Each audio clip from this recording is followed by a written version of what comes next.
This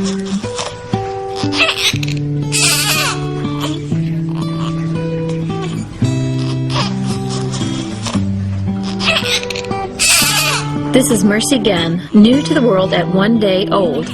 The story is for her and all my daughters. It is also intended for all the daughters, moms, and grandmoms of the faith. It's written by me and my husband who's behind the camera, and we believe this is a crucial message. Inspired by the writing of the reformer John Knox, we intend this movie as both a word of encouragement to the faithful and as a blast of admonition against what we call the monstrous regiment of women.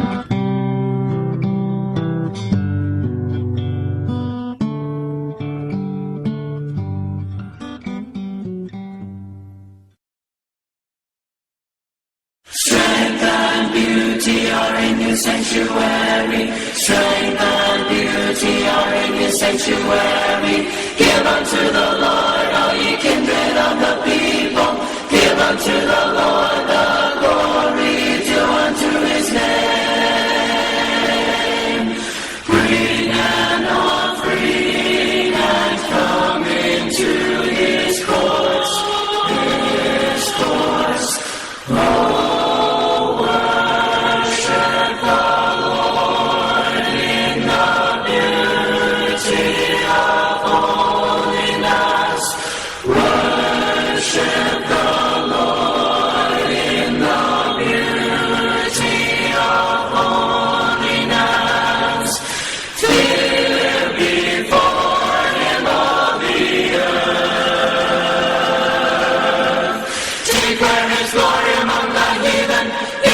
Among our people, for the Lord is great and greatly to be praised.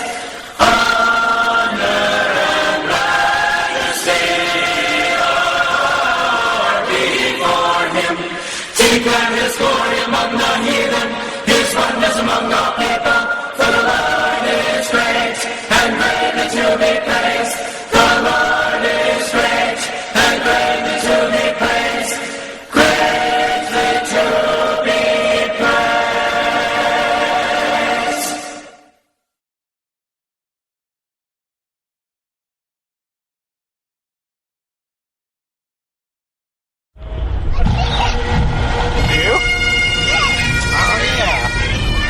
This story starts with a trip across the Atlantic to my husband's homeland of Scotland, where he'll meet with his brother to do a couple of interviews.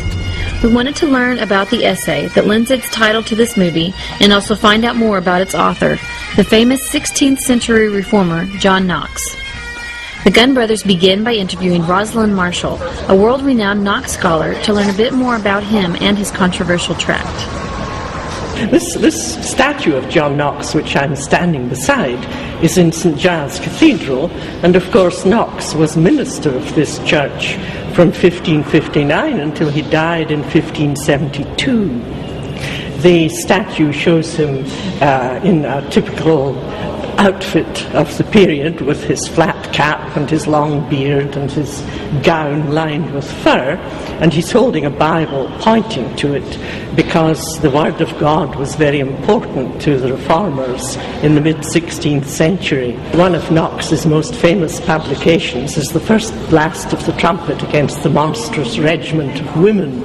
Now, the very name is enough to enrage feminists everywhere, and most women as well, but there's a general misunderstanding about it. The word regiment doesn't mean part of an army in the 16th century, so it wasn't called the monstrous army of women on the march. It was the first blast of the trumpet against the monstrous rule of women, in other words, women queens.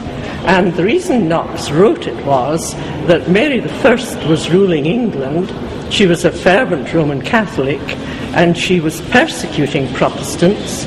She had ordered the burning of various personal friends of Knox, and so he was very bitter about Mary I of England, and he was afraid that the same thing would happen in Scotland, which was being ruled by Mary of Guise, a French woman, as regent for her daughter Mary Queen of Scots. It's a lively essay. It's less than 50 pages long, And Knox goes on and on about how women have no right to be queens. Knox basically was saying that it was unnatural, monstrous in other words, for a woman to be put in charge of anything, let alone put in charge of a country. For him, the woman could never be the head of the household or anything else. And this was a commonly held view in the 16th century. Knox wasn't at all unusual. Everybody else would have agreed with him, and that meant women would have agreed with him as well. And this is where I agree with Knox. The unchanged, infallible Bible unites Christians of today with those of years past. And as we form our opinions of womanhood, this is where we must go. The Bible in no way teaches a negative view of women. God says that He created women as valuable, wonderfully made, distinctly different from men, and as a comparable helper to man. The Bible is full of wonderful examples of womanhood, from Titus 2, Proverbs 31, Esther, Ruth, Sarah, Abigail, Phoebe. Even wisdom is pictorially described as a woman. The church likewise described as the bride of Christ. Women are often set as examples of faithfulness and diligence in parables, and were a part of the closest group in fellowship with Christ during His earthly ministry. There is no cookie-cutter approach to womanhood in the Bible. Some were converted prostitutes, one heroically saved God's people from persecution, and another even slammed a tent peg through someone's head. Others show up as true villains, such as the betraying Delilah and the appalling Jezebel. If the women in the Bible are one thing, it would be this: that they are real. I think you have to understand how they saw the Bible. For people like Knox, their ministry was Christocentric. The core of their ministry was Christ crucified. So I think people like Knox would find the accusation that their ministry is un-Christ-like actually quite surprising. Knox firmly believed in the Bible as a rule in the church and in life. The Bible was a rule in terms of morality, in terms of law, in civil society. And for Knox, that meant the Bible in its entirety. One thing he is known for is his views on women, which is something that Knox is often, I think, unfairly, negatively critiqued for. People's, in fact, in some ways misreading of the monstrous regiment has overshadowed other aspects of Knox's work and Knox's thinking, in which he explicitly recognises the contribution of godly women. One noticeable thing is that the bulk of Knox's surviving letters are to women. And there is no doubt from Knox's writing that Knox recognised the significance of these godly women and the part they played in his ministry. I think Knox's legacy should be what he stood for. It should be sola scriptura. It should be preaching the doctrine of Christ crucified. It should be the primacy of the Bible as a rule of faith and life. Many misunderstood Knox's essay because they are without his biblical understanding on faith and life issues. So when we approach today's problems, we wish to borrow his biblical perspective and apply his blast against those who rule in the wake of his monstrous queen. This group, we shall see, far surpasses the queen's iniquities in both kind and degree. We know some of our views will not be popular. In fact, you can see how much the bold Knox is appreciated in his own country. Look here, next to his old church, underneath parking spot 23. This is the grave of the reformer John Knox. Shortly after returning home, Colin went to an event to talk with a leading feminist. She was speaking at a bookshop in Austin, Texas. And you are a feminist. I am. And what is a feminist? Feminist is someone who believes in equality, human rights, and democracy. Now, if someone wasn't a feminist, what is the antithesis of what you stated? The antithesis of feminist is someone who believes in hierarchy and the inherent authority of some over others. This is a good answer. Notice that women are not even mentioned. This is a foundational description of what is behind feminism. Egalitarianism. This is the fuel of the feminist fire. Simply put, feminism is egalitarianism applied to gender. Christians can't be egalitarian. We believe in hierarchy and inherent authority. The Bible says the head of every man is Christ, and the head of the woman is the man. We do believe in some kinds of equality, such as in worth and dignity, but this sort of equality should not be confused with sameness. The problem with egalitarianism is that it extends equality beyond God's created order and forces equality in any and every circumstance, no matter how unnatural, unrealistic, or harmful the consequences may be. We wanted to talk to the other side, and there's no more prominent opponent of feminism in America than this person we are about to meet. She has researched feminism extensively. She met and debated most of the leading feminists and tirelessly fought to prevent feminist legislation from taking hold in the U.S. Phyllis Schlafly. The problem with feminism, I think the principal problem, is the cultivation of an attitude of victimization. Feminism tries to make women believe they are victims of an oppressive, male-dominated, patriarchal society. And they really wake up in the morning with a chip on their shoulder. The feminist movement set out to make the role of full-time wife and mother, or full-time homemaker, economically impossible and socially disdained, so that you will find that they look down upon her. They said, if you're not getting wages of your own, you don't have any life. You should be out there in the workforce, taking orders from a boss instead of from your husband. And of course, as we all know, the world is full of tedious, tiresome jobs out there in the workforce. And it is really easier to get along with most husbands than it is with a boss. But at any rate, they made the housewife feel unhappy, victimized, searching for some other life, and made her feel that the expectation that society had that a mother should look after her own child was an example of the oppression of women. Who suffers at the hands of today's monstrous regiment? It's the housewife, the mother, the homekeeper, the woman who chooses to live a life not in accord with feminist dictates. Not only do they attack women, they attack the very ordinance that God designed to protect women, that is, marriage.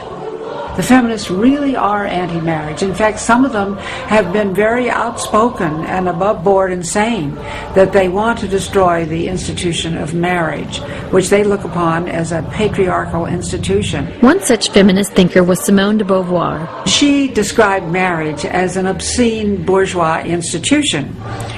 A parasite sucking out the living strength of another organism. The housewife's labor does not even tend towards the creation of anything durable. Women's work within the home is not directly useful to society, produces nothing. The housewife is subordinate, secondary, parasitic. It is for their common welfare that the situation must be altered by prohibiting marriage as a career for women.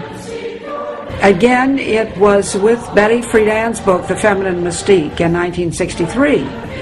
And again, it painted the plight of the suburban housewife. Housewives are mindless and thing-hungry, not people. Housework is peculiarly suited to the capacities of feeble-minded girls.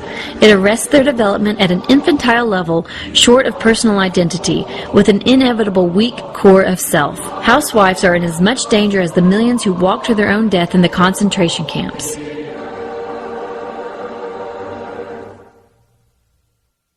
To say that being a housewife likens you to a concentration camp victim is just an incredible insult. It also reflects a complete lack of knowledge of what really goes on in a home. She was a well-known member of the Communist Party in America. That is not told in any of her obituaries. It's not in the feminist histories of Betty Friedan. It's not in her biographies, but it's there in her own writings. She really liked Engels and Marx and believed in their vision of getting rid of the patriarchal family unit. We don't want the father in charge earning the bread and the mom staying at home with the kids. We want it flipped. We want moms to be able to go out in the workforce. In fact, we'd rather have both parents gone and the children in the hands of the state. And again, that just traces right back to Marxism and socialism. It's far better for the state to run everything and decide how our lives will be than for individual families to have that autonomy. Karl Marx and his associates at the time, Friedrich Engels in particular I'm thinking of, knew from personal experience that you cannot bring a culture into subjection, you cannot bring a nation under communism and Marxism until you destroy the Christian family with the father at the head. You can't have an all-equal society until you have forced everybody into some niche in the job field and the children into the state-run schools, because you've got to get the minds of the next generation. The whole idea of universal daycare, which feminists are always fighting for, to have the government set up daycare, is really a socialist idea. It was the way all socialist systems provided daycare. And this is going to be paid for by the people who don't have any use for the daycare, because they involve taxing the one-income family in order to give a benefit to the two-income family. In 1950, 2 out of 3 American families looked like this: breadwinning dad, children, stay-at-home mom. Feminists agitated the workplace with tales of glass ceilings and pay gaps. Employers were told to adopt hiring quotas, offer free daycare, and generous pregnancy leave. The feminists then went to the legislature and courts and asked for force to back up their ideology. They needed to help the most downtrodden member of society. That's right, the feminists. Today, only 1 in 6 families follows the traditional model. Equal pay laws ended the possibility of a family wage. The Christian family is forced through redistribution to subsidize a host of anti-family practices. It is now much harder for women not to work. Many women realize, and often too late, that if feminism has accomplished anything for them, it is not choice.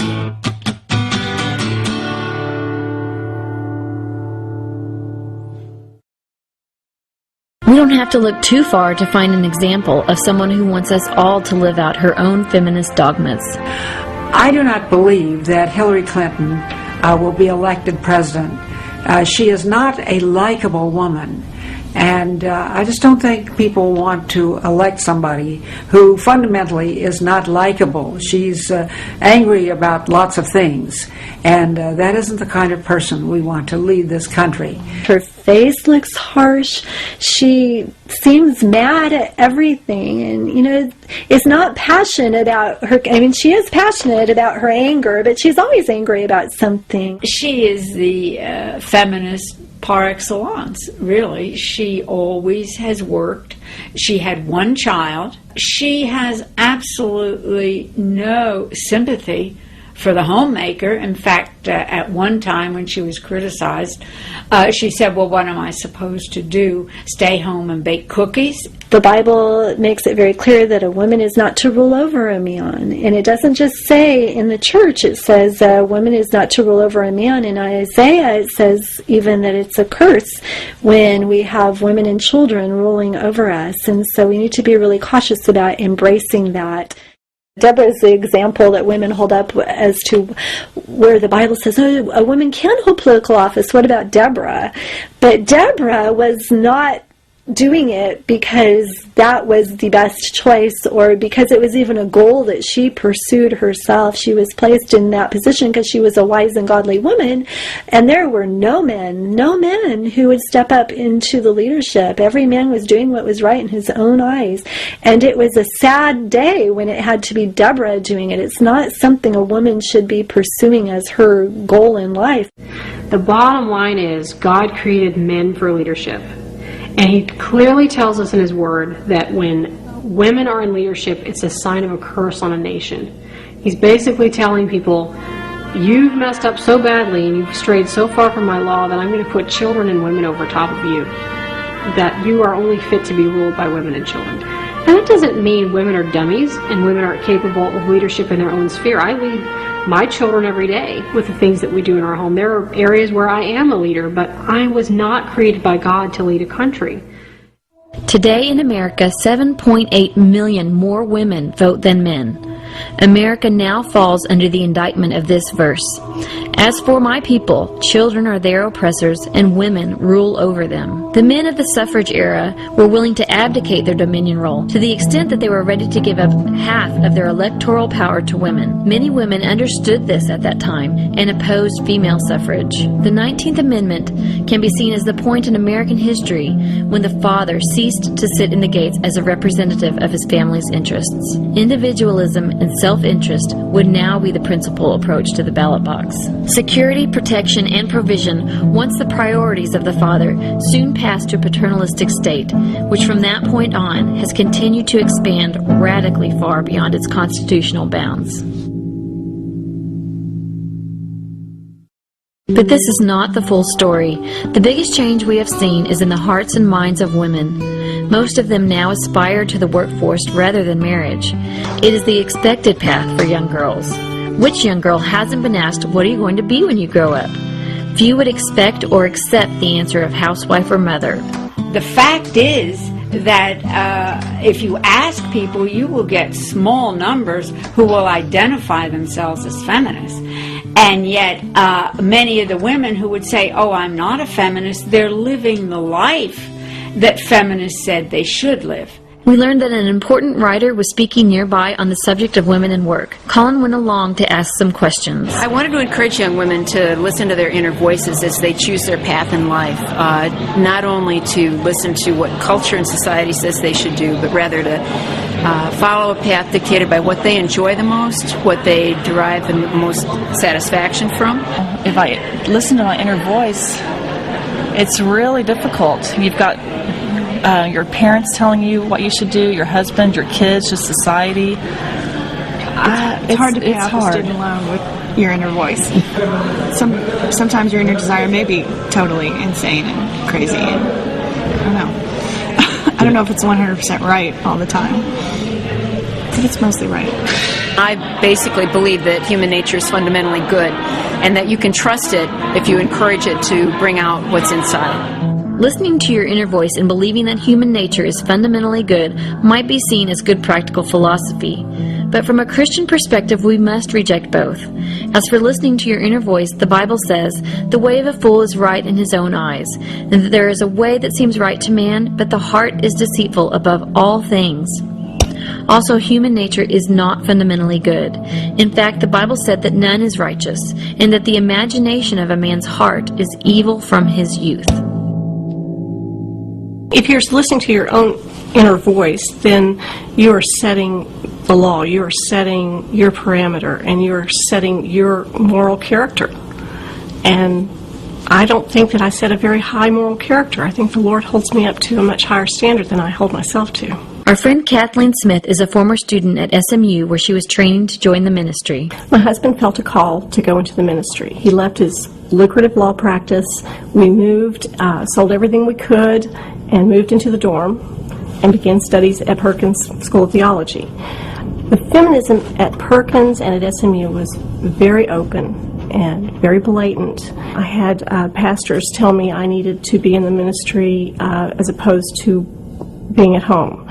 And there was a call. They really did want women in the ministry in this denomination at that time. And eventually I felt like maybe I was supposed to do that, and I had to be willing to do that. And so I began studies. When I started classes, I was doing very well. I had top grades, and I was learning a lot, but I was miserable. Our children were miserable. My husband was miserable. I cried all the time, and I just constantly was asking, what am I doing? What am I doing? And one day I sat out on the bench outside of Perkins Chapel, and I was crying, and people were walking by, and I didn't care. And one of my dear friends came and sat next to me, and she hugged me, and then she began to tell me that I needed to stop this, that if I was a Christian and I was called to serve, that I had to give up my husband and I had to give up my children. And I knew she was wrong. But I went home and I asked my husband, what is it I'm supposed to do? Am I supposed to leave you? And he said, no, God does not call us to a conflicting service. And I was released and I was free, and I could believe the Bible again because it was true. And I am so delighted to be home and to be a homemaker and a homekeeper. We have 5 wonderful children, 3 of which would not be here had the Lord not delivered us.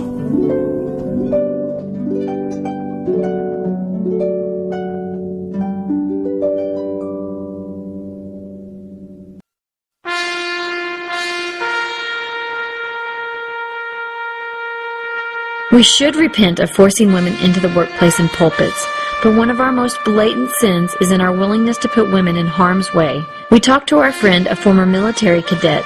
Here's her experience. She asked to remain anonymous in this interview. The hardest part was denying my true self. Not just on, I'm allowed to wear a pink t-shirt to formation, or something like that. I'm saying you had to suppress who God made you to be in order to thrive there. Survive. Forget thrive. In order to survive, you had to suppress who God made you to be. You have to blend in to fit in. You're going to have to pick up masculine traits. It's inevitable if you want to succeed. The first day they encouraged the women to cut their hair off. It wasn't mandatory any longer, but they encouraged women to cut their hair off, to a minimum their earlobes, some even more so, because the men had to shave their head. The women should cut their hair at least. Thank God they didn't ask us to shave our heads, but it was more so that the men would accept us. We had to keep up with the men on the daily routines, jogging and push-ups and all that other physical training, jumping over walls. But when it came to the tests, they had a variance for women to kind of, it's called gender norming. And, if a man was required to do 10 pull-ups, a woman was required to do 3. So the men weren't too happy with that, with the gender norming. They thought that, why are they here if they cannot pull up their own body weight to the same amount, that we can? Worst case, some point in time during the training, they would have a crying fit. We'd get yelled at, spat on. There's one guy who just loved to spit on people, And that, part of the reason for that was to give you nerves of steel, so that under pressure, you could perform. Some who were sexually assaulted, it was basically like an attack on their soul. I mean, that's the best way I can describe it. And some just never fully recovered from that at all. Or if they did recover, it was just horrible. The environment for some was just, it was damaging, really.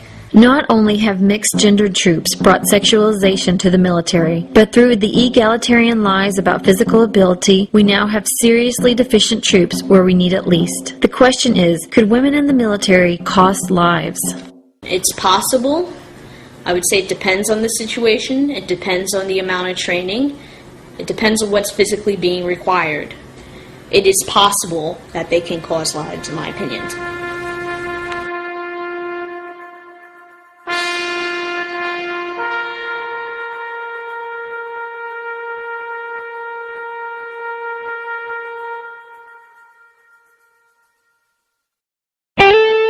Death is a significant outcome of feminism, but if we are to evaluate feminism against other worldviews, we will find that it comes with an unparalleled death toll. Abortion doesn't make me happy. I don't think anybody's like, woohoo, that was great, but I think that it has to be an option. It has to be an option, or this, you walk around, like today, I saw these 2 homeless guys walking down the street, and I'm like, I wonder if anybody's ever going to do an ad for abortion, just having, 2 guys that were totally probably mistreated and mishandled as children, probably unwanted, who end up on the streets later in life, schizophrenic, drunk, crazy, whatever. And, I thought, wow, what an inappropriate thought. But then I also thought, some people aren't wanted. I definitely think it's our responsibility as males to step up for what's right, you know what I'm saying? And it's not right for like this, so this here with this dead baby on a picture, Christian fascism, I think that's what's driving these people is, the fear of the hell maybe, and I don't know, I'm afraid to see what their world would look like. You're dealing with something you can't, it has nothing to do with you. it's a cluster of cells, though. We're not this. Dude, I'm sorry, but this is insanity, dude. That's not even real. You got to have like a picture of the internet. You made that up. But no, but on the real, have you seen that? Have you seen that? Tell me that you've seen that. I want to know that you personally seen it. Have you? Have you? Say that you have. This is okay. A real baby for the pro-life movement. This ideology. It's not your baby, though, right? Oh, I hope not. No. Exactly. You hope not. I hope poor not. Child. I hope not too. Hey, but on the real. That's awesome. That's so fantastic. Of abortions, or it's in the first within the first 3 months. We're talking about a cluster of cells. We're not talking about even that. You know what I'm saying? This is insanity. And heartbeats and brainwaves. Yeah, you have both of those seemingly, but you don't appear to be human. I'm basically here just because I wanted to support anything that's related to pro-choice, because I feel very, very, very strongly and very passionately about every woman has a right to choose. And I really think thinking otherwise is pretty unrealistic, uneducated, and judgmental. Do you think that of those guys over there? I think they're completely mentally insane. What would you okay without if you were to be as kind as you could be? I would say first of all, the posters they're holding are completely unrealistic of what actually happens. And I'm actually a physician, and I can say that 95% that's illegal to terminate a pregnancy at that stage, and 95% of the time that is not at all what takes place. It's a very humane, normal medical procedure.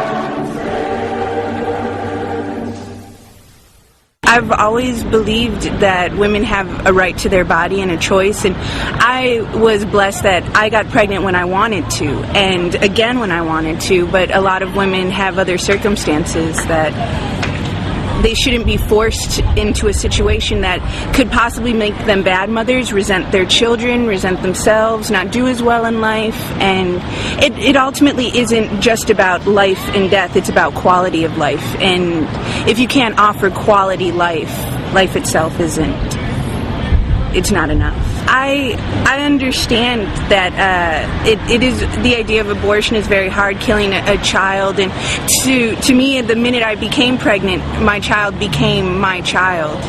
But on behalf of other women, it's just a bad circumstance sometimes, and they're men. They can't understand. If you notice, all of the protesters out here are men. The number of children killed through abortion in the U.S. since Roe v. Wade is now equal to the population of the whole of Texas, together with New Mexico, Oklahoma, Arkansas, Louisiana, Colorado, Kansas, Missouri, Idaho, Wyoming, Nebraska, Iowa, Illinois, North Dakota, South Dakota, Minnesota, and Wisconsin. This is an unparalleled Holocaust. That's a September 11th attack every day in America. Yet it's not Al-Qaeda that's attacking. It's the monstrous regime.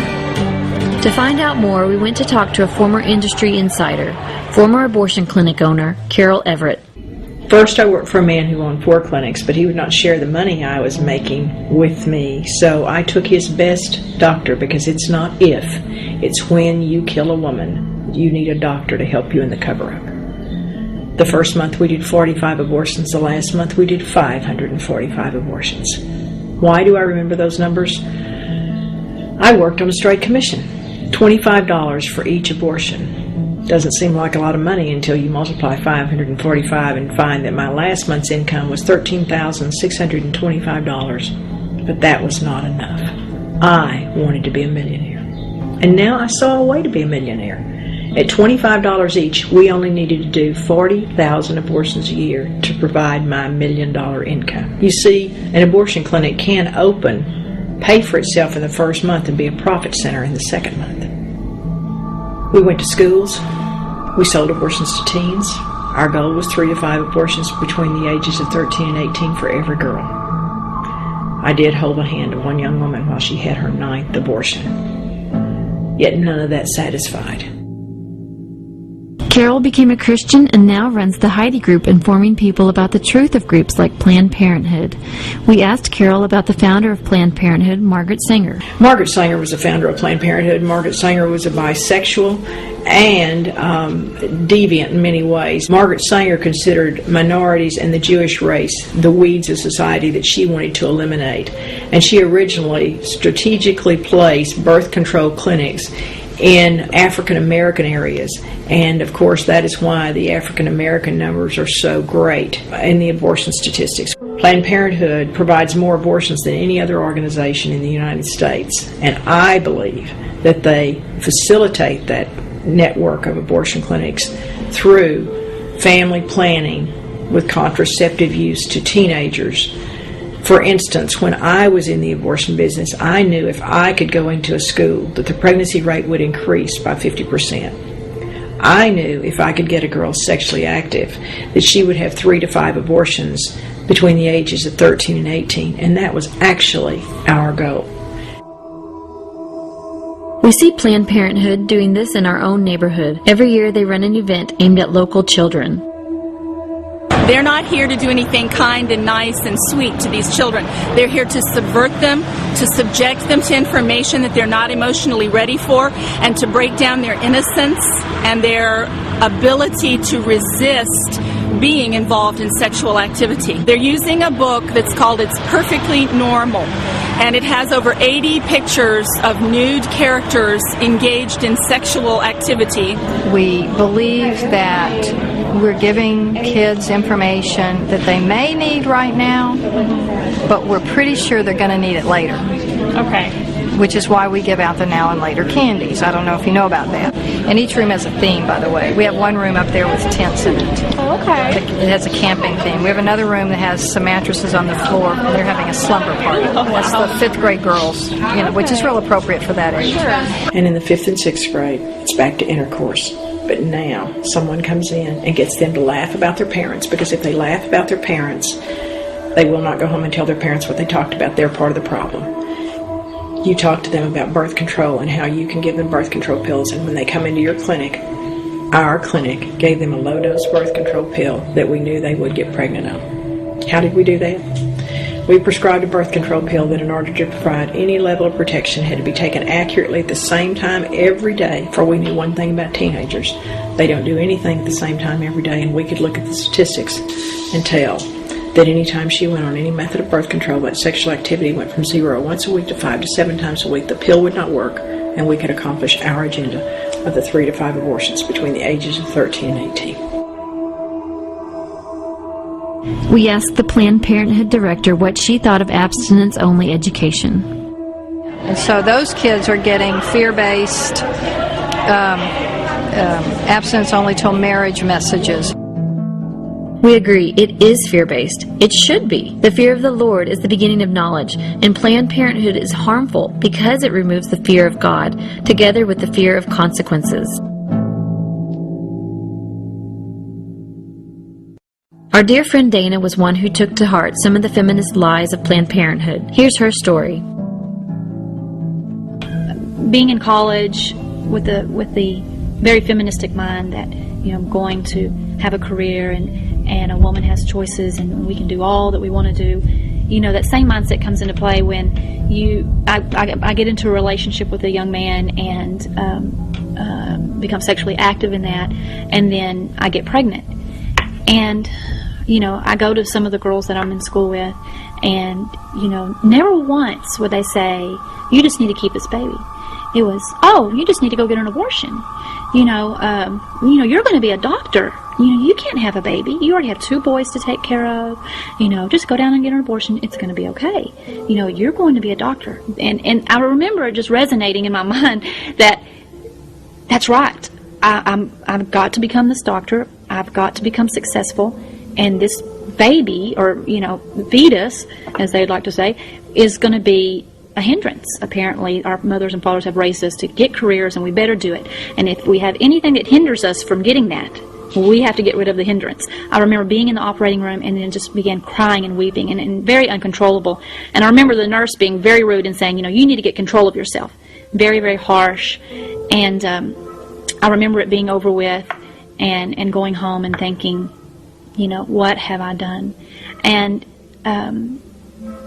even though I wasn't a Christian yet, I knew that I had done something terribly, terribly wrong.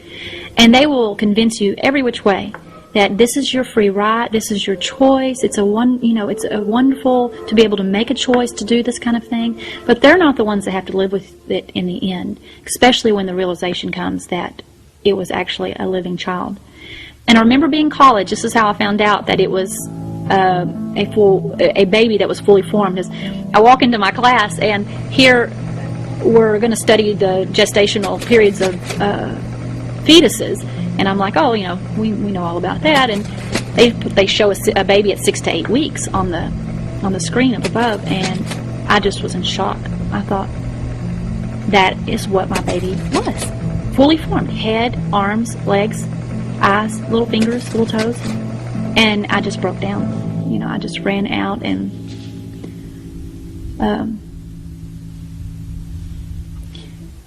became furious that I had been lied to. And it's the deception.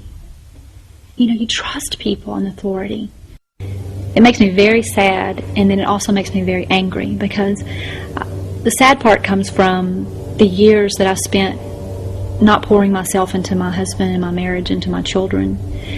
And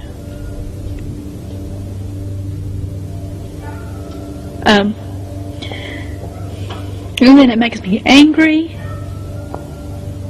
because I felt like I was lied to, or I wasn't given the whole truth. And I think for anybody to make an educated decision about anything, they need truth revealed to them. They need both sides so that they can make an educated decision about what is best for them. Dana was lied to, and like many women, acted against her conscience at the direction of others. One other deception of the feminist sexual revolution has led to the literal uncovering of American women. Barbie doll, of course, was the first vestige of this. She was based on a sex toy that the founder of the company found in Germany and decided to clean up its act and make it the Barbie doll in America. Now they have the Bratz, and Barbie has been relegated to the 3 to 7-year-old set. The Bratz are basically trampy little dolls for girls to play with and emulate. They're this huge booming business. I have no idea why parents buy this for their kids other than the whining of the kids due to the marketing. And on this one issue, you probably could get some support from feminists, because some of them are very concerned about that. They think that it's a victimization of women. Well, they're not in much of a position to make that argument, because I think they victimized women terribly by encouraging them to become sexually promiscuous as they did. And on that issue, when teachers try and change the dress of some of these girls in junior high and in high school, and teachers call it fighting the whore wars. They're trying to get them not to dress like streetwalkers. And the girls will say, well, this is what we learned from feminism. We can be as raunchy as boys. We can be just like guys. And this was one of the terrible results of feminist teaching. And they say, we just want to act like the guys. We want to be like the guys. That is the worst thing that the feminist movement ever did, was to convince several generations of women now that what guys do is what they want to do. When my daughters walk into a room, I want them to communicate virginity. I want them to communicate purity and loveliness. And if they dress or talk or carry themselves like they're impure, then that's what they're communicating. And I see that in the world today. I see that in Christian young women today. I see young women that, although they may be pure, physically pure, they may be virgins, they don't look like it. And so what that does is it lies about God. If they're Christians and they're dressing as though there's someone else, then they're lying about God. If a woman wears maternity clothes, she shouldn't be surprised when people think she's pregnant. If you wear a uniform that says you're a police officer, you shouldn't be surprised if people think you're a police officer. So if a woman dresses as though she's loose, she shouldn't be surprised if that's what people think of her character. And as a Christian, that's a real problem, because what we're doing is lying about the nature of God, and we're communicating something we're not.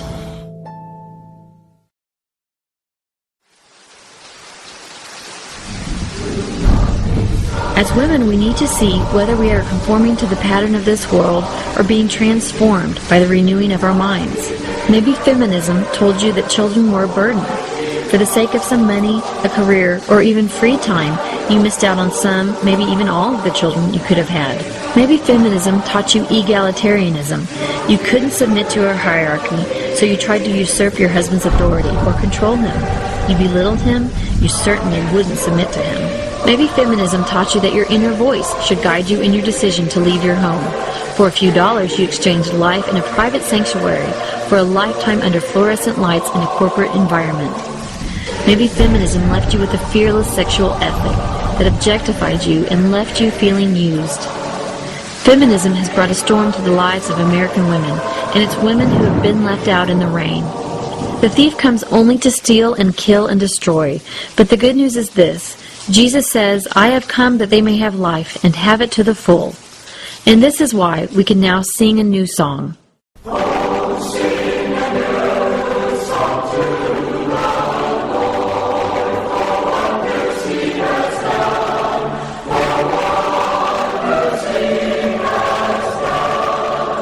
Return to your home. If you are wise, you will build up your own house. If you are foolish, you will pull it down with your own hands. The home can be your sanctuary, a wonderful place of service, peace, happiness, and blessing.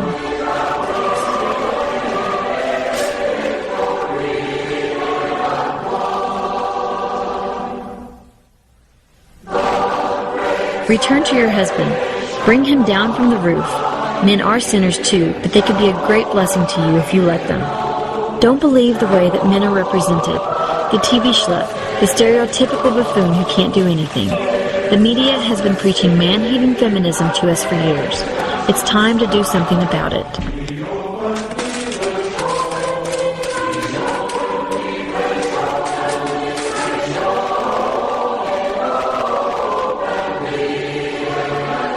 Next, we return to children. Are you nuts? Oh, again, and get a TV or... Oh, you poor thing. I'm sure glad I'm not in your shoes. Are you a daycare? Do you know what's causing that? Oh dear, there they go again.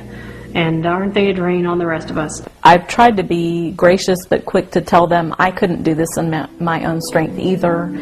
It's not something that necessarily always comes easily, but it is a joy, and God has sanctified me through raising these children and from embracing this gift that I so badly wanted. If you're positive about it and express to them your gratitude for God blessing you in this way, then usually they are quick to accept that.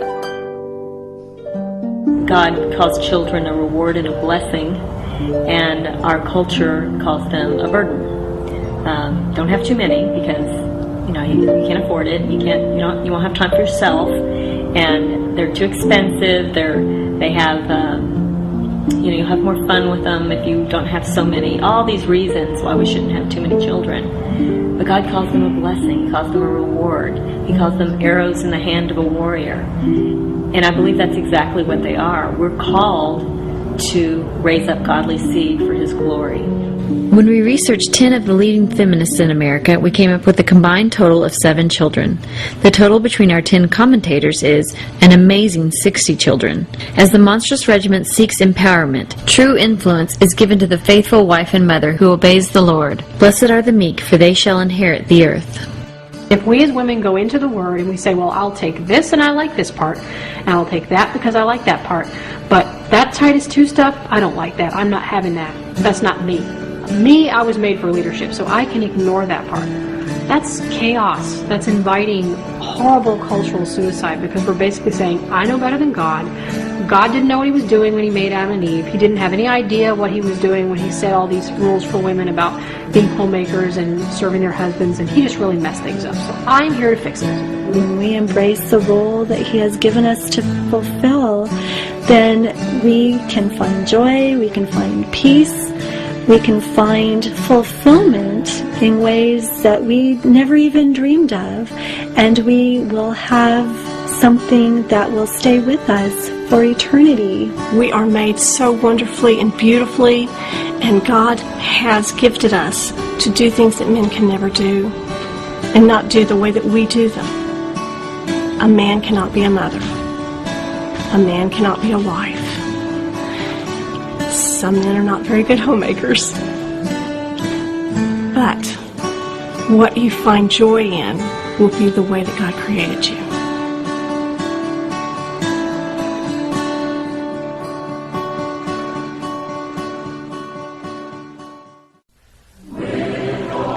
I might not look to a feminist like a liberated woman, but freedom hasn't been won for me by the ballot box, or a protest, or a convention. True freedom means being free from the bondage of sin, free from the curse, freedom from condemnation, and freedom from feminism. I am free to be a woman, wife, mother, and homemaker with all the blessings God intended that to have. My daughters will know this truth too, and they, like me, will aspire to the highest calling of a wife and mother, whose worth is found far above rubies or worldly gain. As women, we might find that when we look for liberation, it quite surprisingly comes to us through a man, who is also truly God.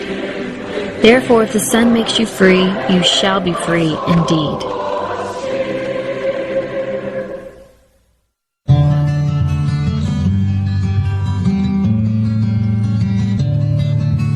Who can find a virtuous woman, for her price is far above rubies.